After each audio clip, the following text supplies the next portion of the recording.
Incidente a Portegrandi di Quarto d'Altino nel primo pomeriggio tra una moto e una 500 Abarth. I due mezzi stavano viaggiando lungo la stessa direzione, ovvero verso Mestre, quando la moto si è scontrata contro l'auto per una distrazione o comunque durante la fase di sorpasso. L'incidente è lungo le Triestina, a pochi chilometri dall'aeroporto Marco Polo. Il centauro diciottenne, grave ma non in pericolo di vita, è stato lì trasportato all'ospedale di Mestre per le cure del caso dopo lo scontro. Un impatto violentissimo con la moto, come possiamo vedere dalle immagini, che ha preso completamente fuoco, è stata avvolta completamente dalle fiamme. Il diciottenne è salvo per miracolo, visto che mentre le due ruote venivano letteralmente avvolte dalle lingue di fuoco, lui al contempo veniva sbalzato dalla moto facendo un volo di 6-7 metri, andando ad impattarsi contro questo cartello stradale che in qualche modo gli ha salvato appunto la vita,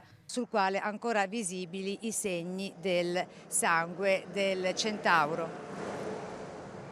Sul posto, per i rilievi del caso, i carabinieri con 3 gazzelle e il sindaco di Quarto d'Altino. Poco distante dal luogo del sinistro presente il T-Red, ma il sistema in sé per sé da solo non basta a fermare incidenti ed infrazioni, dice. Molti automobilisti indisciplinati, passando sempre col rosso, ci ha spinto a mettere i T-Red e in effetti i risultati si sono visti, cioè incidenti gravi negli ultimi anni, da quando l'abbiamo messo, non ne ricordo. Qua le dinamiche sono diverse e speriamo che veramente per il motociclista, insomma, che vada tutto bene.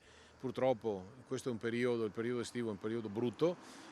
Ogni settimana, ahimè, specialmente nelle strade provinciali e statali che attraversano Quarto d'Altino, purtroppo sono sempre oggetto di brutte situazioni. Ferite di lieve entità per l'automobilista della 600 residente a Portegrandi.